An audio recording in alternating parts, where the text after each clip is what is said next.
내 이름으로 얽힌는 내 백성이 그 악한 길에서 떠나 스스로 겸비하고 기도하여 내 얼굴을 내가 하늘에서 듣고 죄를 사하고 그 땅을 고칠지라.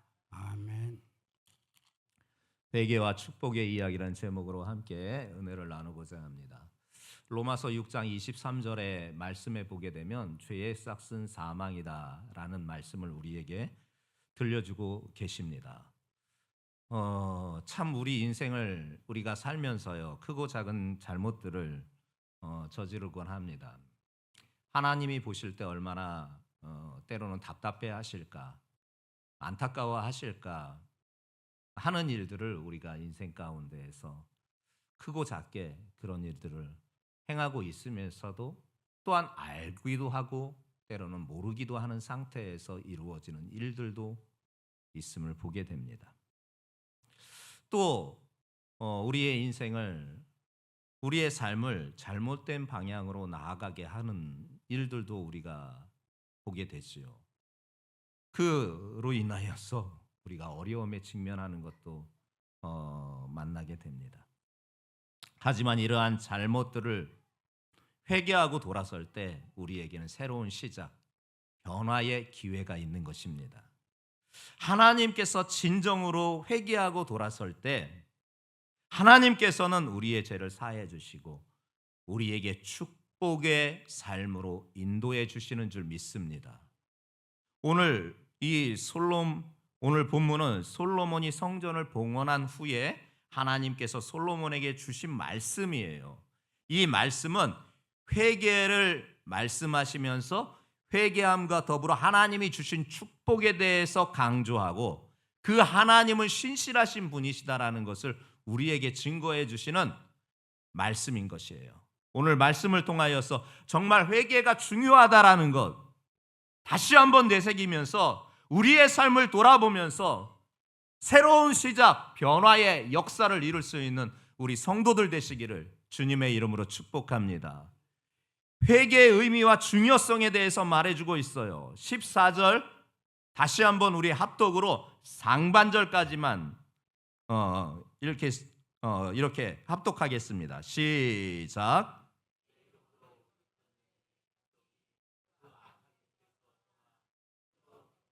아멘. 회개는요, 단순히 잘못을 인정하는 것이 아닙니다. 회개의 원래 의미는요, 돌아섬이 바로 회개의 본질적인 의미인 것입니다. 즉, 우리가 잘못된 길에서 돌이켜서 하나님께로 돌아오는 것, 이게 회개입니다. 우리의 잘못된 습관과 행동을 버리고 하나님이 기뻐하시는 삶으로 나아가기로 결단하는 것, 이것이 바로 회개인 것이에요. 회개하면요, 왠지 모를 부담이 느껴져요. 부담스러워져요. 또 두렵기도 하고요. 그러나 성도들이요, 이 회개는 우리를 얽매인 그 죄와 또한 이 잘못으로부터 우리를 자유해주는, 그리고 새로운 시작을 가능케 해주는 주님의 놀라운 역사인 줄 믿습니다. 예수님께서 누가복음 15장 7절에서 분명하게 말씀하시는 바가 있습니다. 내가 너희에게 이르노니 이와 같이 죄인 하나가 회개하면 하늘에서 회개할 것 없는 의인 99을 인하여 기뻐하는 것보다 더하도다. 예수님께서는요, 죄인 하나가 회개하면 하늘에서 회개할 것 없는 99보다도 더 큰 기쁨을 얻으신다라고 분명하게 말씀하시고 있는 거예요. 회개는 우리가 하나님 앞에 가까이 나아갈 수 있는 기회예요. 그분의 사랑과 용서를 경험할 수 있는 정말로 놀라운 순간이 바로 이 회개예요. 그래서 우리는 회개를 통하여서 새로운 시작을 하고 변화의 기회를 얻게 되는 거예요. 회개는 단순히 내 내면의 변화뿐만이 아닌 전 삶이 변화되는 역사를 이루게 되는 거예요. 나의 죄와 잘못을 깨닫고 그분 앞에 고백하면서 나의 잘못된 길을 하나님이 기뻐하시는 길로 돌이킬 때, 그리고 그렇게 그 결심을 이루어갈 때, 이것을 가리켜서 하나님과의 관계가 회복하여 간다라는 것입니다. 이렇게 나아가는 삶이 하나님께서 주시는 긍정적인 축복의 삶으로 우리의 삶을 변화시켜 주시는 거예요. 작은 마을에 참 완고하고 고집센 할아버지가 한 분 계셨어요. 나이가 드니까 조금 더 우리가 그런 성격들을 참 보여요. 나이가 많으면 좀 너그럽고 좀 그래야 되는데 도리어 그렇지 못하고 강팍해지는 그런 모습을 보게 되더라고요. 회사에서도 어떤 상사가 제일 좋은 상사냐 이렇게 사원들한테 물어봤더니 회식 자리에 와서 함께 그 회식 자리를 즐겁게 참여하면서 그렇게 노는 즐기는 그런 상사가 좋은 상사가 아니라 와서 인사만 딱 하고 나 급한 일이 있으니까 나 가야 되겠다고 하면서 그 음식값을 미리 지불하고 카드를 먼저 내어놓고 가는 상사가 제일 인기 있는 상사래요. 즉 나이가 들면 너그러움이 생겨야 되는데, 나이가 생기면 여유가 생겨야 되는데, 나이가 들수록 더 사람의 인격이 그렇지 못하고 완고해지는 것을 보게 돼요. 예수 믿는 사람은 더더욱 나이가 들수록 이렇게 너그러운 마음을 가져야 되는데 그래요. 여하간 이렇게 그 마을에 완고하고 정말 고집센 스크루지 영감 같은 할아버지 한 분이 계셨어요. 얼마나 그 사람이 완고하고 고집스러운지 마을 사람들과 다투는 게, 싸우는 게 일상이에요. 자신의 잘못을 절대 인정하지 않는 그런 완고한 사람이었어요. 그런데 늘 걷는 그가 늘 행하는 그 길을 걷게 되는데 수십 년 동안 그 길을 매일같이 걸었었는데 웬일로 그날 갑자기 그 길에서 돌풀이에 발이 걸려서 넘어지고 말았네요. 그래서 무릎이 완전히 깨져버리고 말았네요. 그래서 이 사람이 그 순간 아이고 주저앉으면서 아이고 내가 잘못했습니다. 이미 상황은 벌어졌어요. 무릎팔 다 까지고 손등 다 까지고. 그때서야 그가 무릎을 꿇고 기도하더라고요. 하나님, 제가 정말 잘못했습니다. 저를 좀 용서해 주세요. 무슨 일을 만나니까 그때서야 잘못을 깨달아. 우리 인생은 그렇게 기도하고 나서 마을 사람들에게 내려가서 그들과 내가 잘못했노라고 이렇게 사과하면서 더 나은 삶으로 살아가겠다고 그 주민들에게 약속하면서 그렇게 자신의 삶을 돌아본 한 노파가 이야기를 듣게 되었습니다. 성도들이요, 회개를 통하여서 우리는 새로운 기회를 얻게 되는 것이고 변화의 기회를 만나게 되는 거예요. 내 인격이 변화되는 역사, 더 나은 사람으로 만들어주는 역사, 즉 하나님과의 관계를 회복하는 이 역사는요 바로 회개를 통하여서 이루어지는 거예요. 그래서 우리의 삶에 있어서 이 회개는 중요한 거예요. 그래서 하나님의 말씀 성경에서도 회개에 대해서 강조하고 있습니다. 그리고 여러 인물들을 통하여서 그 사례를 우리에게 분명하게 말해주고 있어요. 다윗 보세요.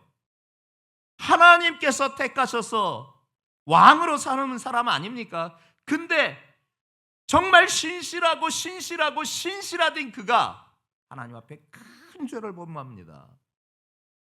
자기의 충신인 우리아의 아내를 취하고 그 충신 우리아를 전쟁의 제일 앞선에 세워서 일부러 죽이는 그런 일을 하게 됩니다. 나단 선지자가 찾아와서 하나님께서 그의 죄를 지적하는 그 일을 나단 선지자가 나아가 그의 잘못을 지적하였을 때 다윗의 태도는 어땠는 줄 아세요?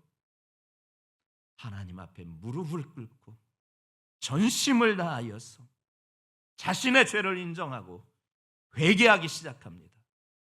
그 회개할 때 그의 눈물이 얼마나 많이 흘렸는지, 그 눈물이 침상을 썩힐 정도라고 하나님의 말씀 성경은 우리에게 소개시켜주고 있습니다.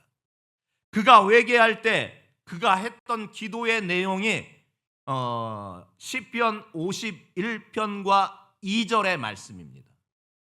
시편 51편 1절과 2절에 다윗이 이 나단 선지자의 책망을 듣고 침상을 썩히면서 회개할 때 그 기도가 바로 이 시편 51편인데 1절과 2절 말씀만 보려고 합니다. 1절에 말씀하고 있습니다. 하나님이여 주의 인자를 쫓아 나를 긍휼히 여기시며 주의 많은 자비를 쫓아 내 죄가를 도말하소서. 나의 죄를 말갛게 씻기시며 나의 죄를 깨끗이 제하소서. 그가 얼마나 간절했는지, 자신의 죄를 인정하고 하나님 앞에 철저하게 눈물을 흘리면서 회개하는 그 하나님께서는 잘못된 일을 행한 것도 하나님께서는 그것을 인정할 수 없으나 그 잘못을 돌이켜서 회개하는 그 사람을 하나님께서는 용납해 주시는 거예요. 다윗은 진정한 회개를 통하여서 하나님과의 관계를 회복하고 그의 삶에 축복을 가져왔던 것이에요.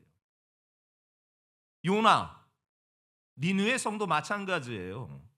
하나님께서 요나를 통하여서 니느웨 성의 사람들에게 회개의 메시지를 전달하라고 하잖아요.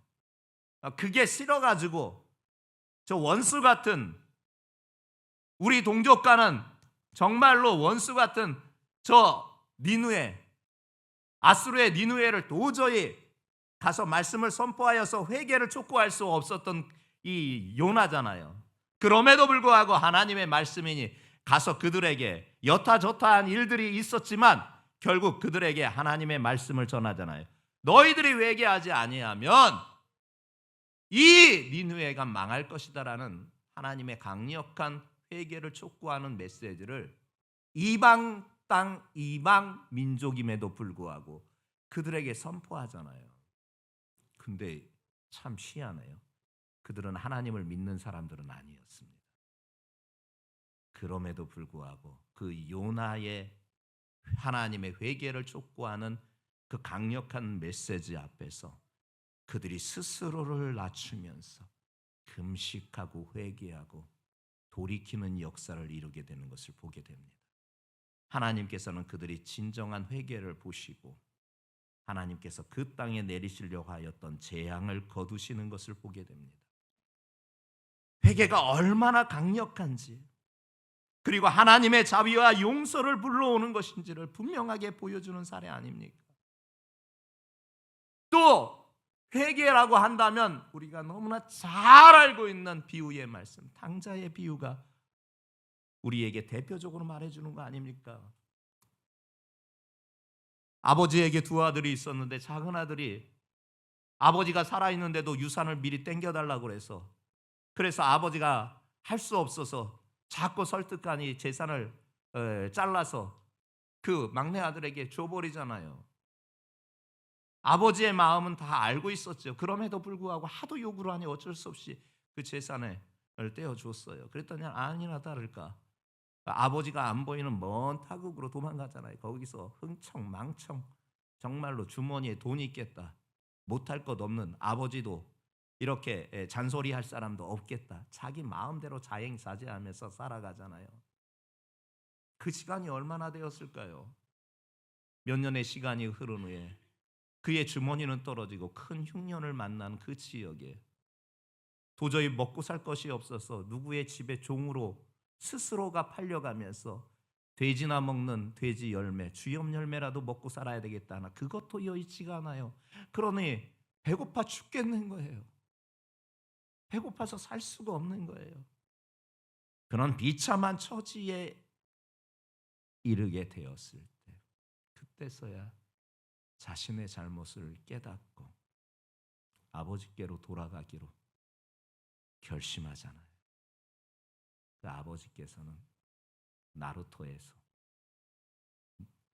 그 배에서 내리는 아들을 먼저 알아보시고 그에게 달려와 그를 끌어안으시잖아요. 그리고 얼마나 기뻤는지 그 아들을 위해서 잔치를 베풀어 주시잖아요. 여러분, 이 비유의 말씀을 통해서 무엇을 깨닫습니까? 예수님께서 깨닫게 하시는 바는 아버지 하나님의 무한한 사랑과 용서이십니다. 우리가 진정으로 진심으로 회개하고 돌아왔을 때 하나님께서는 우리를 기쁘게 맞아주시고 우리의 삶을 회복시켜 주시는 거예요. 자녀의 신분을 회복시켜 주시는 거예요. 회개는 단순한 고백 이상의 의미를 담고 있는 거예요. 새로운 삶의 축복을 열어주는 통로가 바로 이 회개인 거예요. 이 회개를 통하여서 우리는 영적인 회복을 이루는 거예요. 우리가 진정으로 회개할 때 하나님과의 관계가 회복되는 거 아닙니까? 이 하나님과의 관계를 통하여서 하나님께서 주시는 것이 무엇이냐? 평강과 기쁨이에요. 우리에게 평강과 기쁨을 주시는 거예요. 다윗이 시편 32편 1절부터 2절의 말씀을 통해서 이와 같이 그가 고백하는 것을 보게 됩니다. 허물의 사함을 얻고 그 죄의 가리움을 받는 자는 복이 있도다. 마음에 간사가 없고 여호와께 정죄를 당치 않는 자는 복이 있도다. 다윗은요, 허물의 사함을 받고 죄가 가리워지는 게 제일 큰 복이라는 것을 알았어요. 마음에 간사가 없고 하나님께 정죄를 당치 않는 것이 가장 큰 복인 것을 알게 된 거예요. 왜냐? 그 하나님의 용서를 경험한 자의 마음, 심령에 하나님의 평안과 기쁨이 찾아오기 때문에 그렇습니다. 그리고 진정한 회개를 통하여서 삶이 변화되는 거예요. 또 과거로 돌아갈 거예요.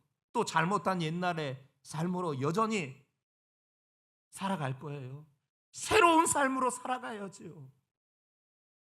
지금까지 걸어왔던 길이 내 생각에는 정답이라고 여겨졌었으나, 그러나 하나님께서 어떤 회개의 기회를 주셔서 그것이 잘못된 길임을 깨달았을 때는 다시 돌이켜야 되는 거예요.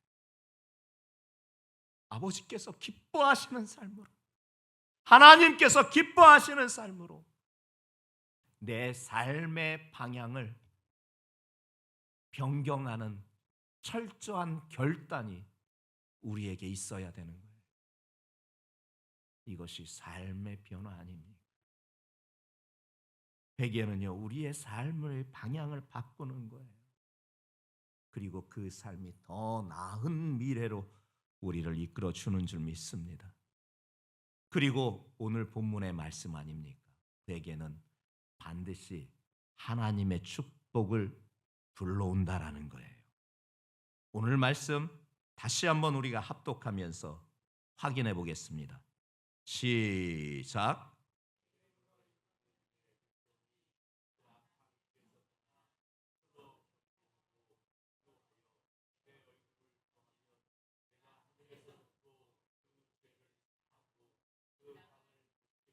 아멘. 내 백성이 그 악한 길에서 떠나, 이게 회개예요. 그리고 스스로 겸비하다는 것은 스스로 자기를 낮춘다라는 거예요. 그리고 그렇게 기도하면서 하나님을 찾는 거예요. 그러면 하나님께서 하늘에서 들으셔요. 그리고 그 죄를 사해 주세요. 내 죄 사함을 받았느니라. 그리고 그 땅을 고쳐주시는 거예요. 망가진 그 삶의 자리를 하나님께서 고쳐주시는 거예요. 그래서 주님께서는 중풍병자 내 친구에게 들것으로 실려오나 그를 보면서 먼저 하신 말씀이 뇌제 사함을 받았느니라 하고 그의 삶을 회복시켜 주시잖아요. 우리가 회개할 때 하나님은 귀를 닫고 계시지 않아요. 귀를 여시고 여러분들의 그 세미한 기도에 그 회개마저도 듣고 하나님께서 당신의 아들 예수 그리스도의 보혈의 피의 공로에 힘입어서 내 죄 사함을 얻게 하여 주시는 줄 믿습니다. 그러면 우리의 삶이 이 땅에서의 삶이 치유되고 고쳐지고 역사가 나는 줄 믿습니다. 여러분, 근데 회개가 쉽지가 않아요. 내 의지대로 잘 안 돼요. 그리고 도저히 때로는 내 삶을 돌아볼 때 과연 내가 회개할 것이 있는가 하는 그런 생각도 때로는 들기도 해요. 근데요, 성령 하나님께서 내 안에 우리를 사로잡아 주시면요, 내가 얼마나 큰 죄인인지를 깨닫게 돼요. 그 쉽지 않았던 회개가요, 성령 하나님께서 내 안에 내주하셔서 나를 밝히 대낮에 벌거벗은 채 있게 하는 그 철저한 회개 가운데 나를 들어가게 하시는 이 역사가 있다라는 거예요. 결국 하나님과의 그 회복을, 하나님과의 관계를 이루는, 회복의 관계를 이루는 이 회개, 하나님의 무한한 사랑과 하나님의 무한한 용서와 하나님의 무한한 사랑을 경험하게 하는 이 회개는 우리의 의지로 온전한 회개를 이루지 못함을 통해서 과연 우리의 심령에 성령 하나님께서 붙잡아 주시어서 아버지 하나님 앞에 두 손 들면서 내가 진정한 회개를 주님 앞에 합니다. 아버지, 내가 죄인이었습니다. 내가 죄인 중에 괴수였습니다. 고백하는 역사가 있을 때 그때 하나님께서 놀랍게 회복하시고 축복하시고 또한 우리에게 새 길을 열어주시는 줄 믿습니다. 바울이 그랬잖아요. 그가요, 육신으로의 삶을 볼 때는요, 흠잡을 데 없는 사람이었어요. 바리새인 중에 바리새인이고 그 당시 가장 유명한 가말리엘 지파에서, 가말리안 문파에서 바리새인 교육을 받아서 철저하게 율법에 대하여서 완전한 자라고 스스로를 그렇게 친 거예요. 어렸을 때부터 율법에서 완전한 자였어요. 누구 하나 그 사람의 삶에 두고 흠잡을 게 없었어요. 그런데 그렇게 모든 사람이 의인으로 여겨졌던 그였는데 그가 예수 만나고 성령 하나님께서 내주하셔서 충만하심이 되니 말할 수 없는 죄인이었던 거예요, 자기는. 그래서 스스로 고백하기를, 나는 죄인 중에 괴수입니다.